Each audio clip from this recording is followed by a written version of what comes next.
Folks, welcome into the closing line. September 28th. It is Thursday. Football in full gear tonight. 2 games on the docket, 1 NFL, 1 college football game. A nice 4-pack of games on Friday leads you right into Saturday and Sunday action. No better person to discuss this with than right here tonight with my special guest, Teddy Covers. Follow him on Twitter at Teddy_Covers. Obviously, you see him all over the Sportsbook Review channels there, SportsBit Live. Everything you need to know tonight, we're going to go over for some football action. Teddy, welcome in, buddy. No better person. There's got to be someone you'd rather talk to than me. Let's be real. Somebody. It's debatable. Yeah, it's debatable. Yep, you're right. Top 5. I'll take it. 5 people in the industry, so top 5, you are locked and loaded, buddy. No, but we're going to have a good time tonight on the chat. Last time we weren't able to get to a lot of questions here. Obviously, Teddy and I were going to make a point to get in the chat zone. So if you have any questions, college football games, professional football games, I can't pick games. Teddy can't pick games. Let us know. I mean, we'll have some fun tonight. But again, this is all about football. We have a good football game tonight, or what we hope to be is a good football game coming off last night's Thursday night special. 80 combined points in that football game. A lot of fun to watch between two teams. Like, hey, maybe you didn't expect so many points. Tonight, you have a division battle tonight, the Green Bay Packers and the Chicago Bears. If we're going to take a look at some updated lines, Teddy, these lines have been bouncing back and forth for the most part of the week. 7.5 showing up. Even this morning a little bit, Teddy, 6.5 were showing up for the Chicago Bears, but it looks like pretty much across the board, you're going to get 7 to 7.5 depending on where you're shopping at. And looks like the over-under is going to settle in somewhere between 44 to 45 points. Your early indications on this tonight, Teddy, what are we looking at here, buddy? Well, it's no early indication. I mean, we got kickoff in 2 hours. And, this is a game that I had to know who's going to play on the offensive line for Green Bay before I get involved with, period. It's a question of, what were they down? 4 their starting 5 last week? And who's going to play, who isn't? Everyone's questionable, doubtful. So now we're getting good information. A couple hours before kickoff. There isn't anything I could do during the week. Then, I'm comfortable and confident.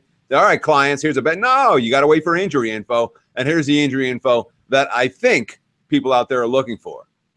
Looks like Green Bay's top 5 tackles are going to be out tonight. All right. If you saw Aaron Rodgers last week, for a good portion of the game, the Packers' offense really wasn't working. And it wasn't working because Aaron Rodgers is under constant pressure. When you have your starters and your top backups all injured at the tackle positions, not one but both, you can anticipate that being a recurring theme for Aaron Rodgers and the Green Bay Packers. One way you're not going to get rich is laying a touchdown plus in the NFL with a team minus both their starting tackles and their top 2 backups at tackle. So it's a no-brainer. Here's the Bears. What do? All they do is run the football. And the whole concept with Chicago is if they fall behind, you're dead. And that's what really has kept me off the Bears all week is, if they're down 2 touchdowns, you're in big trouble. If they're down 3 touchdowns, Mike Glennon is not going to pass you back into the game. But if Chicago keeps it close, if Aaron Rodgers doesn't have time to throw the football, there's no question which way I would lean here. It would only be towards the Chicago Bears, especially at plus 7.5. Now that the injury information is accurate or theoretically accurate as we approach kickoff. Yeah, even another big injury, Teddy, on the defensive line for Green Bay. You're looking at Daniels in this one. I know we talk about all the time, you got to have that sturdy defensive tackle because Chicago does want to run the football here. You're going to have a game-time decision. The way I always view game-time decisions is you're probably not all that healthy, and if they get anything out of you, if you do play in the game, that's going to be a bonus positive there. You should be able to keep this game tight. Teddy, let's talk about the games the previous weekend leading up to this one. I mean, you had 2 teams coming into tonight know each other very well. If I saw the one stat out there, Teddy, correct me if I'm wrong, like 94 and 94 in this rivalry and decided by like less than a touchdown overall in points combined. They know each other heading into this matchup, obviously, but both of these teams coming off games, which they did win, but won in overtime, now meeting up on a Thursday night here. So some interesting tidbits coming into this football game. I would be hard-pressed to see Green Bay take a loss tonight just because of the fact it's hard to beat Green Bay in Green Bay, but a division rival. I like the way the Bears played. I mean, they actually outgained Tampa Bay versus Tampa Bay. They outplayed the Steelers. Even you looked at that one freak play before the half, Teddy, the return. It was a blocked field goal where they ended up getting a field goal on the play, but should have scored a touchdown. They might have had a runaway easy victory versus the Pittsburgh Steelers last week. I think a lot of people look at the Bears from the offseason, not expecting a lot, but this team's actually playing some pretty good football here. Well, I mean, Green Bay's a sexy team. Look at it. Brick City Matthew. Preach, Teddy. Yeah, baby. I'm preaching. I'm on my soapbox today. Be ready. But it's certainly a concern to me how many snaps the Bears defense was on the field against Pittsburgh when you talk about an overtime game. And also, let's be real. The Steelers did not bring their A game or anything resembling their A game. And there would have been a very different final score had Pittsburgh had some intensity and actually brought something close to their A game in the contest. So maybe given that, there's a value issue with Chicago. But the basic premise in 2017 NFL so far through 3 weeks, there's one thing that's as clear as daylight. The teams with offensive line problems are struggling. They're struggling straight up. They're struggling against the spread. You say you can't see Chicago winning the game outright. Well, in that case, if you want to get involved with Green Bay, maybe the concept is you look at Green Bay in a teaser and you wheel it into something that you like on Sunday. Because the Packers in teasers does make sense as long as they don't obviously suffer the outright upset. Teddy, how about looking at the total perspective in this game? Yesterday, we were on the roundtable talking about it. It was peaking at about 46. I was thinking about the under at that point. Today, they're showing up, Chris, sportsbook.com, bet online, showing anywhere between 44 to 45. Thursday night football games outside of last week tend to be a little bit more sloppy. As we know, a lot of injuries on both sides of the football coming into this game here between Green Bay and Chicago. They know each other well. If I'm thinking of a game plan for Chicago, Teddy, they're probably going to want to keep Aaron Rodgers off the field. You know, not 3 yards in a cloud of dust like it would be like a veer offense, but obviously trying to run the football more than pass the football, keep them off the field. Any thoughts on a total in this type of football game? Well, from a macro perspective, the long-term angle is the divisional Thursday night game stay under the total. Mm-hmm. So given that, you don't want to pick into a bag, 60 white marbles and 40 black marbles. You don't want to be trying to pick, the black marbles out of that group. So in general, in these type of games, I'm looking to bet unders far more often than I'm looking to play overs for the divisional Thursday night games. Mm-hmm. And given that I know that one team wants to run the football and I know that the other team has offensive line issues, well, that certainly strengthens the case for the under. That's the only way I would look. But, I mean, obviously, it was 45.5, now with 44. The wise guys have been there, done that. When you miss the best of the number, a lot of times those are the ones that I sit on the sideline with. Absolutely. Looking at missing the best of the number here, Teddy, let's do a quick look at the Thursday night college football game, and then we'll hit the chat box. We'll go over much more NFL and certainly an open card in NCAA football. Texas, Iowa State here. Throughout the week, Teddy, this line was peaking. Looks like it opened up at Pinnacle 5.5. Looks like it peaked a little bit higher, maybe that 6.5 range. I don't think it quite got to 7 across the board, but now we're looking at 4.5, maybe 5 at Bet Online. Over under in this one opened up at 64. It's actually down a little bit to 62. Tough spot situation. Texas going into play Iowa City. Iowa State. I don't have much of a feel on this game. Jeff and I talked about it all week long. We think there's going to be points in this football game leaning over 62. Whether or not you want value, I mean, if you miss the best of the number, it's a Texas line for me now if you're sitting at -4, depending on what you're looking at. But also, Iowa State here, they've been in this spot before Thursday night games. They beat Texas in these type of situations. Second-year head coach looking to get that ball moving forward. Played, if you want to look at their past, couple games, not beating Iowa, playing with them as well. What do you think Texas is going to bring along in this game to try to help them overcome this victory on the road versus Iowa State, if they can even get one here? Sure. And Jeff Spector, I know you asked about Air Force New Mexico. We'll get to that game in just a few minutes. When it comes to Texas, Iowa State, we talked about the Packers' injuries on the offensive line. Let's talk about the Longhorns' injuries on the offensive line. Not one, not two. They got 3 projected starters out for Texas, and their starting tight end as well. A backup tight end is banged up. I don't know if he's going to suit up. Haven't seen the latest information on that. But it's certainly a situation where you get the quote from Tom Herman. He's concerned about their ability to protect the quarterback. Now, the Longhorns are better athletes, and Texas's A game is something to be reckoned with, as USC found out. But as you mentioned, Matt Campbell has been pointing towards this game for quite some time. This is their second-year coach who's trying to get his team to make a statement on national TV at home, and Iowa State has been the type of team to pull off upsets like this, as have the Iowa Hawkeyes last Saturday, for example. Are coming pretty darn close to doing that. The question is the moment too big for the kids? I mean, the coach wants it, the quarterback wants it, and this kid Park, he can chuck the football around. Yes. Make no mistake about it. The Iowa State QB can play, but as a team, wanting to do it and being able to do it may be two disparate things in this instance. That's my biggest concern about the Iowa State side, but I would only look at taking the points here. I don't trust Texas to win by margin on the road just yet. No, I would tend to agree with you in that if taking a look at this game. I like to lean home teams in this type of situation. I think it's a sharper line coming down, but if I had to take a play, I definitely would be on Iowa State here. Teddy, back to the chat box here. Let's take a look at the, was it Air Force versus New Mexico was the question coming in? Yeah, and it's funny because I don't really have a strong opinion about the game at all. Yeah, the only interesting, I mean, we saw all week long, looks like New Mexico, open up a pick 'em depending where you were going to get it at. But New Mexico was actually favored, I believe, up till this morning, about -1, -1.5, completely swung over to Air Force. Looking at this football game, I watched the game versus San Diego State, driving rain through some of the worst conditions you're ever going to see. Air Force took complete control of that football game. And a real interesting thing happened even before the lightning delay is San Diego State was punting the football back down 9-0 to Air Force. Air Force roughs the punter. And right after that play, they called the lightning delay, Teddy. San Diego State came out of the locker room, much better conditions, 3 or 4 play drive, punched it in to make it 9-7, and completely controlled that second half of the game, which was real interesting because they actually didn't have a halftime, but played it up to the quarter, but just didn't take any break. So that second half, to me, San Diego State really showed their mettle. Penny's a big fullback, truck type of player.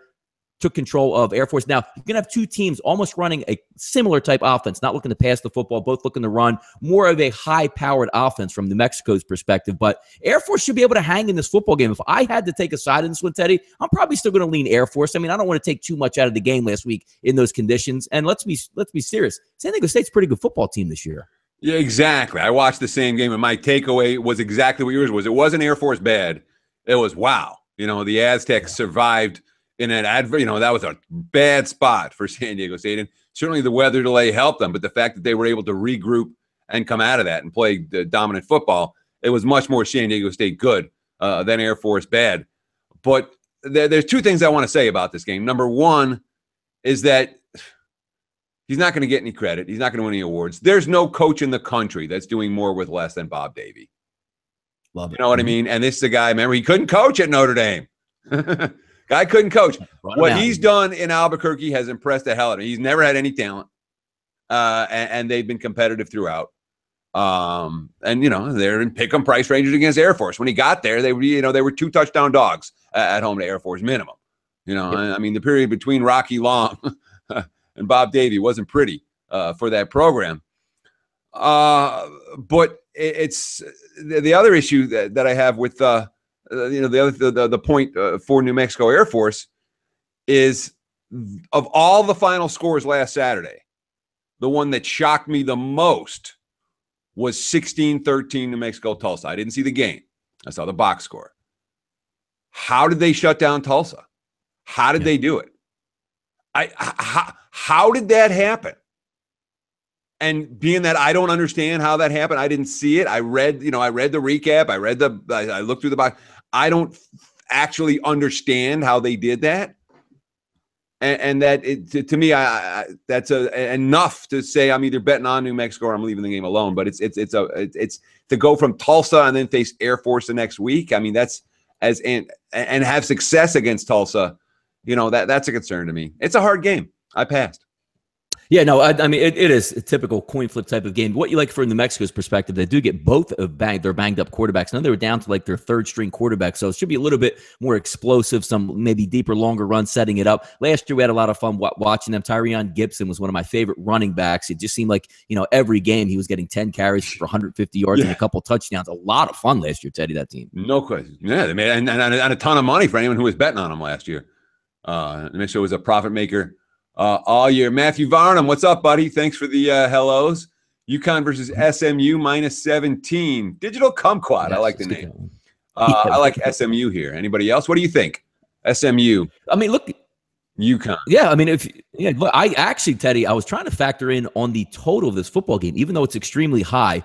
The better the numbers, like we like to talk about it, it was sitting at 71, 72. I'm doing numbers. I'm watching UConn. Obviously, now they have the offensive coordinator who came up from Auburn. running a very fast pace. I'm not a big Brandon Sheriff's fan at quarterback, but their offense just lends you to more swings at the plate to move the football up and down the field. I watched that ECU game. I mean, that was a pinball machine going back each way, and those aren't even two good football teams. Now take in the SMU, Teddy. You know they're going to be able to pass the football. UConn can't stop the pass to save their life. So, the Cam Suttons of the world, Proches, they're going to be able to get off in this one. The problem is I don't know if there's that much value, Ted. If we're taking 75 or 75.5, you need almost a perfect football game for that to get over. Do I think it can? It probably would, but I feel much more comfortable with something in the low 70s. But it would either be SMU or nothing in this football game. I think, Teddy, SMU just names their number. I'm not sure how UConn is going to be able to stand up in front of that offense and actually get stops here. So if you go back to the end of last season, the final 2 games of the season, doesn't matter who they played. Guess what UConn was totaled at? I'll give you a hint. Over under 38. Yeah, I'm going to say the under. Yeah, That's exactly. Completely different. So we're talking about a team that was totaled at 30s, in the 30s in college football last year. That's now being totaled in the 70s. Here's concept number 2. All right. When you find a team that plays an opponent that has I'm not going to say unique style, but that plays at a frenetic tempo, a team that has no defense and all offense, the following week, there may be value betting the under with that team. UConn up and down, like you said, it was like a pinball game against East Carolina. Yes. I think that's the way East Carolina games are going to be. They have a very bad defense. They really want to push the tempo. Their offense is decent. And there may be some slight residual value on unders the week after you play East Carolina. That's something that just, again, in the back of your mind, what are you thinking about when you start to analyze this game? That's in the back of my mind when I think about it. So I'm with you. SMU's got the playmakers. UConn doesn't. I'm no fan of Sharif's. He sucks.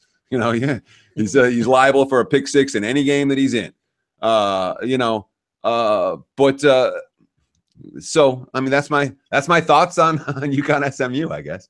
How about, looking at that, I mean, nice size line there. Minus 18.5, it opens up at Pinnacle, 17.5 at Chris. Looks like it's going to settle in somewhere around that 17 to 17.5 range. With teams, Teddy, the one thing that's always tough is you're going to get a lot of, like I say, swings at the plate for SMU in this football game, just because both of these teams are going to try to run up tempo. The only question I have is, I think UConn can score. Is this one of those games where late in the game, SMU is not really going to go ground and pound and grind clock late, so there might be the chance for that backdoor that UConn can get through? How about the side of the game, 17.5? Is that something that you would look at? I know you don't have to put you on the spot, but if you were leaning one certain way, 17 just seems like a lot for SMU, regardless of where they're at. But it is a home game against a bad defensive football team where one would think, Teddy, they're going to be able to hang somewhere around 50 points in there. So the question is going to be, can UConn get somewhere into that 30-point range and hang around with them?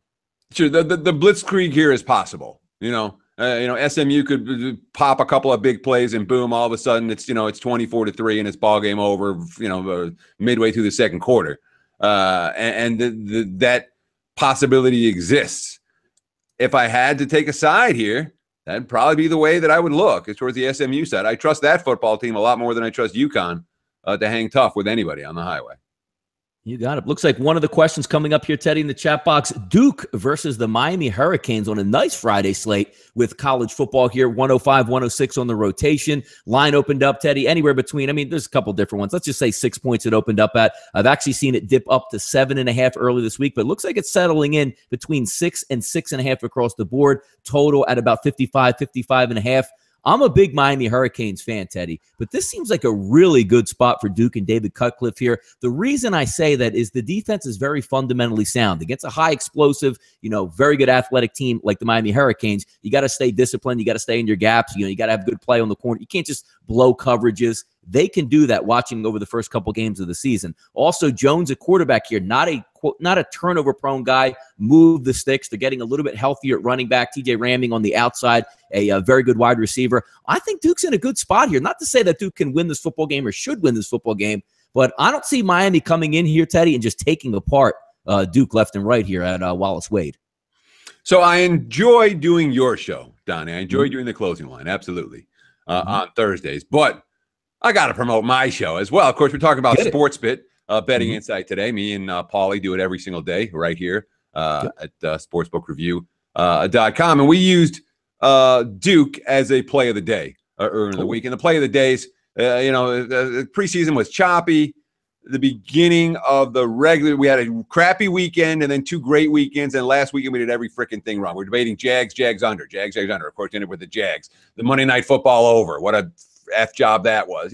It was one of those kind of weekends where we just couldn't get anything right. But we used Duke. The point being, so I think we're back to 500 for since the start of September. But the whole point being, we use Duke as a play of the day. And the thought process here is twofold. I mean, there's more to it, but the basic premise is twofold. One, Duke isn't 4-0 ATS by accident. Okay, this team is better than people expected them to be, flat out. Defensive line's been taking over. They took over the game, their defensive line against North Carolina last week. I mean, they really did. And the Tar Heels won by 10. Lost by 10. I had North Carolina. I was a wrong side loser in that game. I had a big bet on them, and it was tied at halftime.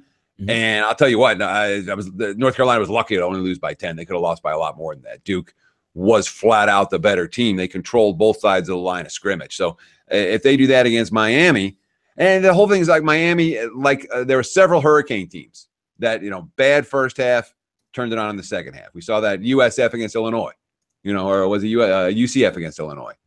I forget. Was he somebody against Illinois? It was USF or South Florida. Yeah, it was USF. Yes, thank you. They had the 14 penalties in the first half. UCF had a crappy game, had a crappy half right after after they had their schedule interrupted for the Hurricane. And certainly, the Florida State Seminoles played a pretty bad first half. Miami played a bad first half against Toledo, and they killed them in the second half. The question is, was that Miami showing the dominance that they are? Maybe, and if Miami's that dominant, I'll tell you what, we're going to lose this bet. I've heard, there's a thought here in Vegas that Miami is like top 5 this year, and if they are that good, Duke's not going to be able to hang with them. But if it was a little bit more of, well, now they got to go on the road and lay a price, and Toledo ran out of gas after halftime, then you certainly can make a stronger case in my mind for the Duke Blue Devil side than you can for the Miami Hurricanes. I like the dog. Yeah, I also like the way they played the last couple weeks too, because you had some decent competition. Northwestern, coming into that football game, actually getting 2 points, a 41-17 winner, played very well at home. Baylor was a little bit, I don't want to say in doubt in the second half, but a closer type game. Same thing with North Carolina. So it's nice when you're not always just pasting teams and playing the front runner, but you're actually in the grit in the fourth quarter, knowing how to win football games. I picture this more like the same. Again, I still think Miami's going to win the football game, but there's no reason for me not to believe that Duke's going to compete in this one and be hanging around in this one. Sure, you have to have asterisks on both those games, okay? The Baylor game, all right? Because that's what you do. You look at my whole premise, my whole edge is I'm looking for stats that are misleading, because the numbers are based on stats, and the wise guy money's coming in based on stats. And where are the stats lying to you? Okay, where are the final scores lying to you? So here's Baylor-Duke, okay? They gave up, Duke dominated that game, but Baylor had 2 70-plus yard TDs. Boom, boom. All of a sudden, it's a ball game, and the Duke defense could be vulnerable to that. They gave a big play touchdown to North Carolina right before halftime last week as well. That's a concern for the Duke side. But you have to put an asterisk on that game, and you have to put an asterisk on the Northwestern game because Thorson was hurt, and the Wildcats receivers were hurt, and no one was healthy that week. So they dominated that game. Yeah, and part of my thought for North Carolina was that you have to put an asterisk on that game, and they really didn't beat Northwestern as much as they did. But and then watching them just demolish North Carolina last week, I'm like, well, maybe the asterisk is a little bit overrated in this instance. Duke looked like a pretty solid football team on both sides of the ball. Teddy, next on the chat box for us, somebody's asking us about Florida State University and Wake Forest, 2 interesting programs. One, if you would have just said, not looking at these teams, one team's 0-2, and I believe the other one is 4-0, it would be easy to say, oh, man, no doubt about it, Wake's the 0-2 football team. But Florida State comes in here 0-2. I don't want to say season on the line. Probably their national title hopes are down at this point. Don't really know what they're going to get out of the football team, but still supremely talented on defense, trying to work in the young kid Blackman at quarterback, Cam Akers at running back. So they have a lot of talent in the pipeline, and we'll see if they can put it together. Wake Forest, one of those teams, I joked about them all season. Now let's see what they have since nobody has their playbook ahead of the game. They look pretty good coming in a really tough spot last week, Teddy. versus Appalachian State at Appalachian State. Escaped in that football game. Either was a blocked or a missed field goal late in that football game, which gave them the W. But now they're coming back home to face a completely different animal in Florida State, a much talented team looking for their first win, getting about 7. Looks like, I think 7.5 is the prevailing number here on the board. Which way would you be leaning on this one, Teddy? Some information on that. I'm not even leaning, dude. Not even leaning. It's an impossible game. I mean, what do you want to do? These are your two choices, all right? You can lay 7 or 7, whatever. If you're going to lay, find a freaking 7. You can and get 3 outs. We keep talking about it. 3 outs. If you have 3 outs right now, you can find a 7. If you have 1 out, I got to lay 7.5. Oh shit, I lost another game by a half point. Don't be stupid. Use Sportsbook Review. Sign. Look at the bonus page. You get some free stuff. You get the and take advantage of it, for God's sakes. Don't lose games by half point like this, please. I implore you. Don't give your money away. At least fight for it. But this is an impossible game. Your choices are laying a touchdown with the Florida State team that's 0-2, has their championship dream. Every hope they had going into the season is shattered. Anything they accomplished this year, from here on out, is all, pulling up from the bootstraps and what can we do? Teams like Florida State don't tend to recover very well. They really don't. And ATS, they tend to underachieve even moving forward. I don't want Florida State, a freshman quarterback, and there's no way. Confident Wake team. And on the other hand, grade out the 22 starters and find me one place where Wake has any advantage. I mean, one. None. Not even maybe. Do I trust Wake to step up in class against this level of athlete? I don't. Some teams you do, some teams you don't. Wake, I don't. Pass. Jarvis Wilson in the chat box here for us, Teddy, getting back to the SMU game, says, I don't know why SMU over-under is so high. How many points are they, or are you expecting UConn to score in this one? Any thoughts on that one, Teddy? I thought we talked to SMU UConn. Rewind. No, we did. Yeah, he got in real late. I guess he wasn't chiming in. Yeah. I mean, we and that's something that, I mean, we went through it. I think pretty in detail, saying how the total was way higher than it was last year, and then it's maybe there might be value going against teams after the East Carolina game, yada yada. And then you said that SMU should be scoring in the 50s in this contest. You think SMU's got scoring in the 50s? You better be betting SMU, and you better be betting the over. Matthias Shermanator wants to know about Colorado State, Hawaii. Oh, there we go. Still your late night bailout special. Good to see that back. Yes. And what says and back in the day, again, like back in with Stardust. The Stardust was my race and sports book when I first moved to town. I always felt at home there, and I would oftentimes end up there at the end of the day or end of the night. And the dust for the Hawaii game, it was just beautiful because everybody, that's every last dollar that was won or lost is riding on the Warriors. The Rainbow riding on Warriors what, like Timmy Chang back in the day? Yeah, exactly. A lot of on Hawaii, and there was always a sweat, but. Colorado State, Hawaii, this is a weird game. It's another game that I don't have a particularly strong. I don't have a strong. If I'm betting anything, I'm probably betting the under. And if you ask me to explain why, it's hard for me to explain why.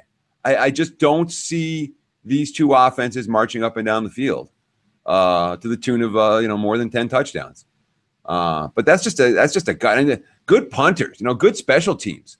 For both of these squads. That's one of those hidden things you like to look for, that I like to look for at least. When you talk about those little edges, what do we do, Donnie? It's not about knowing everything. It's about working hard and finding little edges, and those little edges over time should make you a profit. What do we look for? Special teams. How do those special teams matter? Starting field position matters a whole lot when it comes to how many points are going to be on the scoreboard, regardless of what the tempo is. So your stat guys and your market's going to react to tempo. And if you can react to starting field position and take advantage of teams with good punters, there's a way to make a little bit, perhaps go again where the numbers are lying a little bit, or the numbers are misleading a little bit. Those little edges are ways you can possibly make a profit. But that's my only lead on Colorado State, Hawaii, slight lean towards the under. Yeah, always interesting when those teams go out to Hawaii and play. I remember even, back in my college days, the good Boise States would go out there in the middle of the night and have some trouble with Timmy Chang and the boys throwing it back and forth. So that's going to be an interesting one. But you're right about the over-under, Teddy. Looks like it opened up about 70.5 at a couple of outlets there. Now sitting at 65.5. So you can bet down that hard. I didn't realize it got hit that hard today. I like Yeah. the under. A good 5 points in that one. Next up in the chat box. Did that move that hard? I looked at it earlier today. That was your money. Was that your money pushing it around, Teddy? Not that much. Jeez, take the credit for it. Damn it. Let me look at that. So it got bet. What time frame we were looking at here? All right, let's see. Looks like it was early this morning, Teddy. 69, 70, 70 and a half. And now it got down popped again after at 10 o'clock. Yeah. Okay. Yeah. And then it got popped again at 3 o'clock. So it's been even at 66 and a half. There was a second move to 66 and a half, and they popped it down to 65. So rolling lower, Ted. Look at that knowledge before you even knew that. See that, folks? That's what you're going to get out of this one. Next one up, Teddy, college football. Looks like somebody's asking about NC State and Syracuse coming up in the battle. NC State, obviously, off a high showcase performance, knocking off Florida State in Florida State. Kids are feeling good about it. You're coming home. You're going to lay double digits here. Syracuse is going to come to town after a very game effort, Teddy, versus LSU. What do you think of this game? Dude, this is sweet. Everyone's asking us questions, man. We got games through the roof right here. I love it, guys. Thank you so much for interacting, and I'll do my best to get to as many of these as we can. I'll try to be brief. But sometimes we get ranting and raving, and I know that you guys are watching not just for the picks, but for the thought process behind the analysis. So that's really what I'm trying to convey. So what are we talking about? So Syracuse showed me something last week. It felt like that team grew up. You know what I mean? Did you watch that game against LSU? Yeah, I mean, Dino Babers brought him down there. Watching the game flow, I don't know what to make of LSU just yet because I know they're a little bit messy on offense, but you wanted to see physicality out of Syracuse. I think you got that, Teddy. They rallied from behind on the road. They made a game of it against an SEC opponent in the fourth quarter. You could literally see their confidence grow as the game progressed. Syracuse grew up in that game. Now the question is, can they do it again? Don't love the spot here for the home favorite. You see who they got next? I did not. I believe it's Louisville. Oops. Coming off a pretty big win, got a pretty big game on deck. And let me double check that before but I'm almost positive that it's Louisville. Tough for Cuse too, coming off back-to-back road games at LSU, now going to NC State. Looks like it opened up 11 and a half or so, now sitting just below 14, 13 and a half right now. Sure, of course. Who's going to bet the dog? Here's NC State's really good. I watched NC State beat Florida State last week. They could definitely beat Syracuse. There's the wisdom. I watched NC State lose to South Carolina and make people think that South Carolina was good. So, which week did you watch them? But I could only take the orange in this game from a spot perspective, and I think again if they did, I think Syracuse grew up a little bit last week, and maybe they hang around here for a long while. We'll definitely say another one asking in the chat box, Teddy, Clemson versus Virginia Tech, the Saturday night special. All the promos you see out right now, they're looking forward to this football game. It's a big spot for Virginia Tech. No surprise. I mean, they've been here time and time again Saturday night. Enter Sandman. Stadium's going to be electric. But Dabo Swinney and Clemson, they're used to this now, Teddy. Yeah, this is another game that we broke down. And we broke it down really well on SportsBit today. So if you missed it, I encourage you, check out the show. I know they tweet out the clips as well. I'll certainly tweet out this clip on Saturday, and it's a good 5 minute, whatever it is, 4 or 5 minutes. It's not like you have to spend an hour watching it, but we nailed it with this one. And my final comment was the end result of all of that. And I'm going to try to hit a bunch of games, and I'm going to point you to SportsBit to get the full analysis. I leaned under before I leaned side here. I'm not betting against Clemson. Clemson is freaking elite, to the tune that Alabama's elite. And while Virginia Tech, they gave them a battle in the ACC championship game, I don't necessarily trust that QB. Again, look who they played the last couple. They're beating Old Dominion. Okay, great. Old Dominion ain't Clemson. So lean under.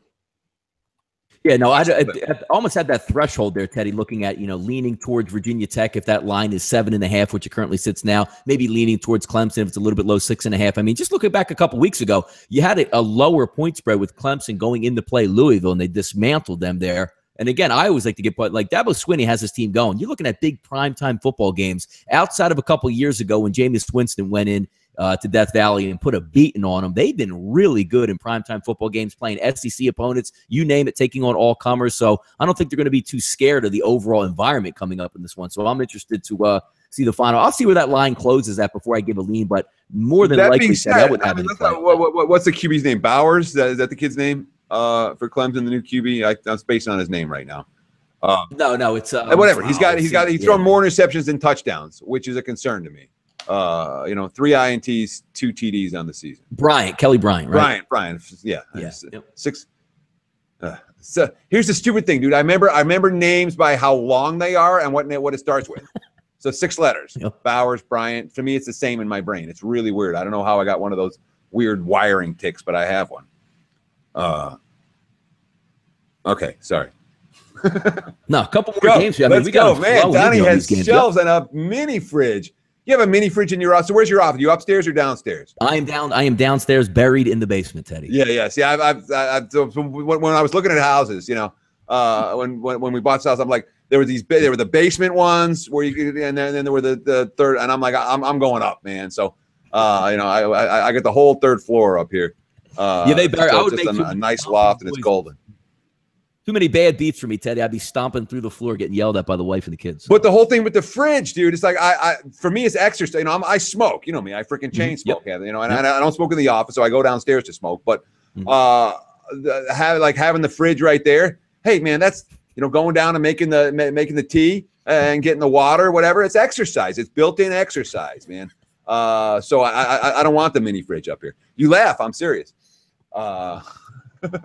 Yeah, that way I never see you anymore. I mean, that's why I'm buried in the basement here. I got the TVs, got all the setup that I need. Just let me go to work. You don't even have a job. I mean, that's basically what I get from my wife, but that's neither here nor there.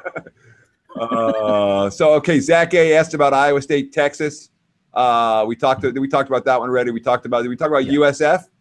Houston Temple. No, that's next on the doc. About Houston Temple. Yep, let's do Houston Temple. Yeah, that's on there too. Yep, go ahead. So I know Temple's a falling knife, okay? Temple's a falling knife right now, and they haven't covered a spread yet. When you have a team that's in free fall ATS at the beginning of the season, and then don't underestimate how much Temple lost. When you talk about an NFL quarterback was and Walker was in NFL camps this year. A coach who has inordinate success from a program that doesn't have a history of success in Matt Rule, et cetera, et cetera. A ton of talent that they lost in the offseason. So NFL talent. I mean, just with Matakevich, Ioannidis, Hassan Reddick. I mean, there's a lot of talent that was lost, Eddie. You're right. That's not automatically replaced. So this is a team that I'm not confident, and no one can be confident in their powering number at Temple right now, unless it's at the bottom, because this is a team. So it's a one-way handicap for me. I'm either making the case for Houston or I'm leaving the game alone. Am I making the case for Houston? Well, what the fuck happened to them last week against Texas Tech? What's going on with the Cougar? Pardon my language, but that was another game that again. You talk about final scores that surprise you, and I didn't see the game. That was one I didn't see. I'm not even sure it was. I'm sure it was on somewhere, but I'm watching 20 or 25 college football games every Saturday, but I didn't see that one. But I was a little bit. That's one that surprised me a little bit. What's wrong with the Cougs? What's wrong with the Cougs, Donnie? Give me your exactly what's wrong with them. I haven't paid that much attention to them. The problem, I can't get fixated on this game, how bad Temple is. I watched I've watched most Temple games. Used to be a lot of fun watching Temple games, Teddy, but not so much anymore. I don't know where this offense is going. Jeff Collins, obviously, we know he's more of a defensive guy, trying to get the defense straight. That's a tough spot to put them in versus South Florida. But, Teddy, they weren't even competitive on offense. They're running 2 and 3 quarterbacks out there. Nobody can play, just going backwards and looking like USF was just laughing at them there. But you're looking at Temple. If we go back and, some people say, well, look at the past couple of years. Temple at home was a cover machine.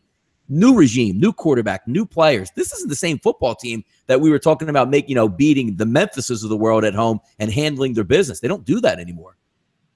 Yeah. So more questions. We got we got to talk Tennessee, Georgia, right? Yes. Nostalgia Man. Yep. Mm-hmm. Nostalgia Man asking about Tennessee, Georgia, which is another game that we broke down on Sportsbet today, Paulie and I. So check that out. That's another clip that we'll be tweeting out over the course of the weekend if you want that. But bottom line here, this is a really freaking hard game. Georgia's good, okay? Georgia might be, hang tough with Alabama good. You know what I mean? That's not a team I'm in any rush to step in front of. No way, shape, or form. That defense impressed the hell out of me so far. And all right, you got a young QB. Guess what? You got a young QB with a boatload of freaking confidence and a running game. Their third string running back could be drafted in the NFL. That's how deep Georgia is. You know what I mean? I'm not stepping in front of that team, but you look at the series history. Every game's tight. The last 4 meetings, field goal, touchdown. Last year decided on a Hail Mary on the final play. Tennessee thoroughly devalued off they didn't give a crap game against UMass. We know Tennessee's not that bad. They didn't give a crap. They weren't up for that game. They played like it. From a value standpoint, you can't lay it with Georgia. You can't do it. So I can't step in front of them. Can't back them. Again, this is the beauty of college football. What do we got? 55 other games to go through. There's a deep card. That's one that I'm only going to watch. I won't have any action on it. I don't even know if I can't envision a scenario where I'm going to be looking to. It's not a game where I'm going in looking with a game plan for live wagering either. Yeah, I mean, how about from a betting perspective, Teddy, looking at Tennessee, you got, Butch Jones over there trying to circle the wagons, blame the media, leave my kids alone. They're only kids. I mean, it's big time SEC football. You either win or you got to get knocked out of there. He's been there a couple of years, hasn't won yet. This is a huge game for him alone. The same way last year when they opened up SEC play and finally beat Florida at home. Any points or credence to say, hey, Butch Jones needs to get these kids going, or you're just saying, hey, look at Georgia. Georgia went to Notre Dame at 1. Look at the other games Notre Dame played. That's a really good win with a young quarterback on the road. Georgia's look good doing it. Any points are saying, you know what? They need to win this game, Tennessee. Obviously, Georgia needs to win. They have some bigger plans, trying to win the SEC East, get to a national title possibly. But how about from a Tennessee perspective, Teddy? Any extra motivation for them? Hey, save one for the coach, or the coach really needs this one? We can, anytime a team is embarrassed or publicly shamed in any way, one of two things is likely to happen the following week. The teams that have it together come out and play inspired football. The teams that don't have it together, they oftentimes seem more of the same. I haven't looked at Tennessee so far this year and said, hey, this team's got it together. But in the locker room, it may be better than we think it is, but that's a young Vols team, man. And that's a concern. But it's not like Georgia's not coming motivated. Your motivational mismatches are when one team really cares and the other team just, all right, let's just beat them. It's your classic, the power ratings say I got to lay 33 here. And the one team, your Troy's coming to play and Ole Miss is looking at, whoever they got to play next week. And you find those situations a handful of time over the years, over the course of a year. And those tend to be, relatively large wagers. You unload on those spots. But it's not like you can situate looking at this saying this is a motivational mismatch. Tennessee beat Georgia on a Hail Mary last year. I'm sure the Bulldogs will remember that. No, absolutely. And I think Georgia's the more talented football team, but we'll see. It's tough to go in the SEC. You're going to have 100,000 kids, cheering on Tennessee at home in a big spot. And again, you're not asking for Tennessee, from a betting perspective, hey, you have to win the football game. You're getting more than a touchdown. Just asking for them to come up and play much better than they did at UMass last week, where UMass took them right to the wire. Looks like a small conference game here, Teddy, or smaller game, 187-188, somebody's asking about in there. Middle Tennessee State going down to play Lane Kiffin and Florida Atlantic down in South Florida. Looks like the line 60 is the over-under across the board, creeping up a little bit. I know the line opened up about 3.5, but I saw it as low as about 1.5 in most outlets, but it looks like it's going to settle maybe around that -3 for Lane Kiffin's Florida Atlantic squad. Last week, prefacing it back, they lost to Buffalo, who Buffalo lost their quarterback at halftime. They didn't look very good on defense. They were able to move the ball a little bit on offense, but I don't think this game is so much, Teddy, about Florida Atlantic itself. Middle Tennessee State still coming in banged out. Not sure if Stockstill's going to play. I would venture to say with that line, the people in the know would probably say he's not playing in this football game again, so where's the offense going to come from? Any leans in this game, Teddy? Yeah, I mean, when the money comes on Florida Atlanta like that, it tells you that Stockstill's not. They don't expect Stockstill to play. Correct. But so I don't have a strong opinion on the game. I really don't. And in terms of Middle Tennessee, without Stockstill, they're not a team I'm going to rush to support. We're talking about a senior quarterback, the coach's son. This guy was dialed in, and that was a good-looking offense with him in there. And there is a drop-off with the backup. We've seen it a couple times now, even though they got the win at Syracuse with the backup when Stockstill didn't play. But you see the situation I had to be 2 weeks ago. And again, I pay for a line service. You can get a line service for free. Okay, you can go to SBR Odds right now and take advantage of free sportsbook odds from all kinds of sportsbook, and it's probably close to being every bit as good, if not every as good as what I'm paying for. So, but we're paying for the service. Okay, as a pro, you're supposed to do it. You got to you buy your Don Best, and that's just that. You suck it up and you pay, right? So, 2 weeks ago, the big alert comes out on Don Best. Stockstill upgraded to probable. And boom, the money flows. They're betting. Boom, it popped up on your screen. Everyone's betting Middle Tennessee. So the game starts, and the announcer's like, well, Stockstill didn't practice all week, and he didn't warm up. And you're like, okay, where did this come from?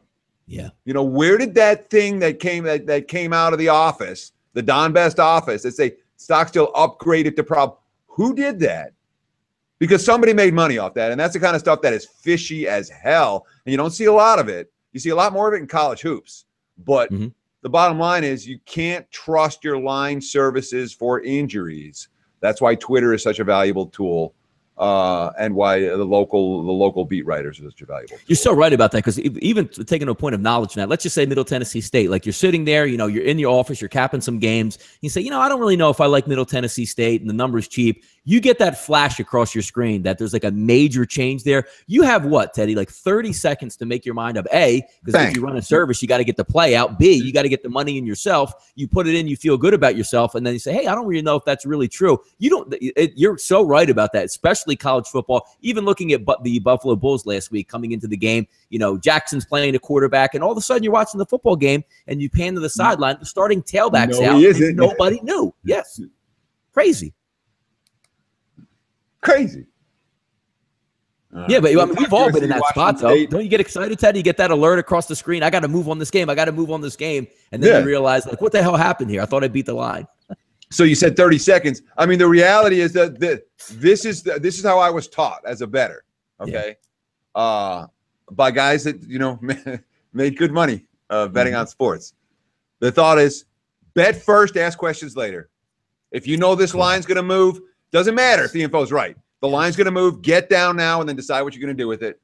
You don't wait 30 seconds. You see that flash, you move to action, because 30 seconds is sometimes too late for that kind of information. You're stumbling to get your login codes. You're getting them wrong. You're blinking up. Well, maybe this other sportsbook has it better. You check the other sportsbook. They already moved, and then you're all angry at yourself because you missed the 3. Now it's 3.5. We've all been there. It's the mousetrap. Bet first, ask, and then you don't have to hold it. Again, if you're getting the best of the number, you can make a decision to buy back the other way and get out of it with a middle opportunity or a positive EV situation. But when the info comes, you have to react. What do we got? Just a couple minutes left here, guys. So look at Teddy. Somebody's asking about maybe the most ridiculous game of the week for me. It's a MAC game: Buffalo versus Kent State. Current line 7.5.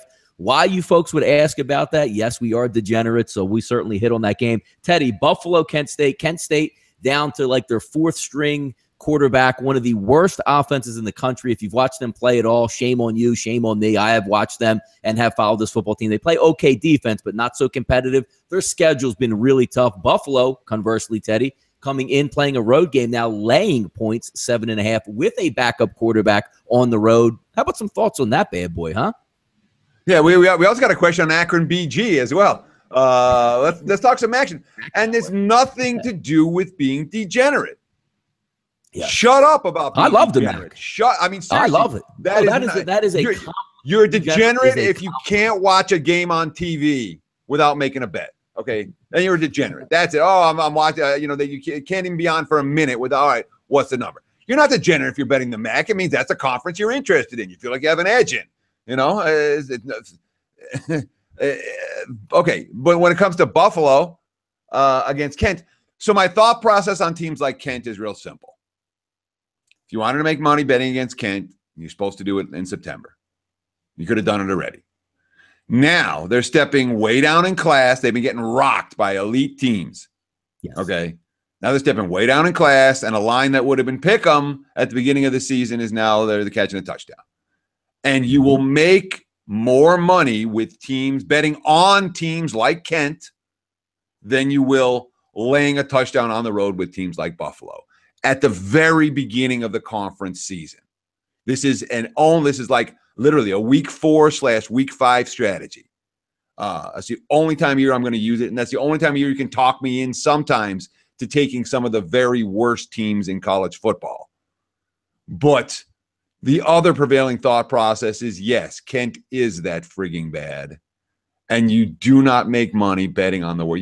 You can. There are times in when it comes to mid-November, you can make money betting the worst teams in the NFL. Sometimes it'll happen. In college football, at no point during the year really can you make money betting the very, very worst teams. And I'm afraid Kent might be one of those squads. So my lean is towards the Flashes. I will not get to the betting window. When you watch Kent play football, it's, not so much. I mean, we've seen bad teams out there, but, even most of the time, the worst college football teams, Teddy, have a decent aerial attack. They can move the football. I mean, you want to watch like the UTEPs of the world. I mean, yes, they're really bad, but the bottom level teams typically can move the ball. I mean, Buffalo's no great shakes on defense, no great offense, especially with their quarterback out. The problem I have with taking Kent is it's like, they run the read option. They can't even throw the football. So you're expecting them to put up at least versus Buffalo, somewhere in the low 20s, high teens at least to stay in that 7.5 point range. It's a hard sell, but you're right about that. They played elite level competition where they didn't show much. Now stepping down and not even getting your best punch out of Buffalo and getting a touchdown, 7.5 at home. So it is definitely an interesting angle in that one. Look, they played at Clemson and at Louisville. Okay. Anytime you've seen this team play this year, you haven't seen their offense work. Surprise, surprise. Hint, hint. Buffalo ain't Clemson. Buffalo ain't Louisville. Buffalo with a backup quarterback in either one, So anyhow, that's the theory. As for the BG Akron game, I had absolutely no opinion on that whatsoever. No, but thank you for the question. That's a rough one. There looks like another one out there. Northwestern plus 14.5, obviously taking on Wisconsin going into Madison. This one, Big Ten struggle. Line opened up somewhere around that, teens, 12.5, 13, now sitting around 14.5, Teddy. Your first indications on the Wisconsin game today. What are you thinking about? Look at this, man. They keep asking the questions we talked about on SportsBit. I get endless opportunity to plug my show. Watch SportsBit. We'll have a clip on this game, a quick hitter. 5 minutes or less. And again, this is another one. I think we nailed it really good. Wisconsin Northwestern. The bottom line is that this has been a very, very competitive series so far. The seniors, the Wildcats have beaten the Badgers twice in the last 3 years. Combined margin and those combined score in those 3 games, 42-40. Points have not been easy to come by. This year may be different. Northwestern's offense, all dink and dunk, and that Badgers, they got 7 seniors, 4 juniors on that Badgers defense. The backups are senior laden. I mean, that is an experience. That's a good Wisconsin defense. But we haven't seen Wisconsin play anybody yet. Their tough test was supposed to be BYU, and BYU's not giving people tough tests so far this year. No, I don't have much on that football game. Last year, actually, Teddy, I bid on Northwestern at home versus Wisconsin. Wisconsin ended up pulling that one out, playing at Northwestern, so I lost that one. I don't really have a good feel for that game. Chris actually showing now, Teddy, minus 15, so that line is creeping up north, of the border, 14 there easily. Now, opening up on the over in that game, Teddy, 52, 51. Looks like it's settling under 50 now. Bet Online, the Greek, showing 48 across the board. It looks like now. Any thoughts on a total on that one? Because honestly, I like the way Wisconsin plays offense. If I'm leaning towards a total, I'm probably more likely to lean on the over here, thinking Wisconsin's going to be able to score maybe in that low 30, high 20s range to try to push that number past 50 here. Any thoughts on that? Hornibrook can play. Golly, at tight end. I mean, they have a great running game. Yeah. And they've got, it's your classic Badgers offensive front. They got a big play running back. What's that? He's averaging like 8 yards a carry or something insane so far this season. So, but not with this series history. I'm not betting any overs, and neither team wants to push the pace. Both teams want to slog it out. I'm not expecting a game filled with big plays. I'm expecting a game filled with field goals. Lean under. Teddy, do you have just enough time probably to pick out one more game? I'm going to lean on you for this one. Is there any game that we might have missed or, didn't see in the live chat box that you want to talk about before we get out of here? Maybe have a little bit of fun with? Well, shit, I don't care, dude. I'll talk about any of them, Let's go. That's the truth of it. I mean, when you do what we do, Donnie, You know, Mm-hmm. if we needed, if I need to break down the Kent Buffalo game, I'm happy to break down the Kent Buffalo game. You know, it's not a problem. So I mean, literally, whatever game. Looks like somebody was asking about here in the chat box. Fresno's an interesting game to me. Go ahead. You know, you have a late night bailout. I put up a free play on Fresno today against the Wolfpack, and it got bet down to 9.5, and I don't know who or why did that. But Fresno hasn't won a D1 against a D1 opponent since 2015. Mm-hmm. All right. So far this year, they went to they placed Incarnate Word in week 1. And then they went and where'd they go? It was like brutal. They played at Alabama, at Washington the next 2 weeks. Mm-hmm. And then they had a bye. So they haven't beaten anybody. Again, they haven't beaten they did winless against D1 opponents last year. And it was like October the year before that since they beat anyone at home. So now they had a week off. Nobody knows what to expect from Fresno. I know they have a coach I'm going to be betting on at Jeff Tedford. I know there's talent at wide receiver. I know Nevada sucks. And I know that this is the spot. Okay. Mm-hmm. This is the spot for Fresno State. So I laid 9.5 with Fresno. I think that's a solid play. Yeah, no, I mean, Nevada, even I was reading up, they had a quarterback play last week and now already has left the football team. So we'll see what they got left back at quarterback. But that is certainly an interesting one on that. Folks, that's just about enough. So the Polian hire for the Wolfpack, when they hired Polian, yes. I was talking with someone, and again, it's a good thing to live in Vegas because you get a chance to talk. You know, I was talking with someone that had some pretty good ties to that program. Mm-hmm. He said, basically, we're effed. You know, he's like, we're screwed. This program will be in much where it is when Chris Alt left compared to where it's going to be in 5 years. You watch and see. And, you know, here it is. I believe it's exactly 5 years later. And that Wolfpack program is a mess right now. There's a lot of cleanup to do post Polian. Yeah, long way from the Kaepernicks of the world on that team. I mean, they were knocking off Boise not too long ago. Very competitive program, and you know it looks really bad out there from a talent perspective right now for Nevada. So you are right with that one. But that will wrap it up today for us, Teddy, on the closing line. And we had some fun there, almost an hour show, majority of it obviously going over NCAA football, which is fun. Chat box was a lot of live out there. Follow Teddy at Teddy_covers. Teddy, give a couple of plugs out there. Where can we find you? Where can we find your services? And also, obviously, with SportsBit coming up throughout the weekend here. Yeah, I mean, whatever. It's not. I'm not hard to find. You Google me, you can find Teddy Covers. Of course, my Sports Memo is a website. Of course, I'm do a lot of stuff here with Sportsbook Review. .com at Teddy_covers on Twitter, SportsBit's the show, blah, blah, blah. You guys know all this stuff. I'm not doing any more promo. You got it. The closing line, September 28th, presented by SportsbookReview.com. This is your host today, Donnie RightSide, with my right-hand man today, Teddy Covers. Check us all out at SBRodds.com, at SBR Sports Picks on Twitter, and give us a follow, subscribe, and a like on YouTube. For Donnie RightSide, for Teddy Covers, for SportsbookReview.com. Have a good night, enjoy, and hopefully you win your bets tonight, fellas.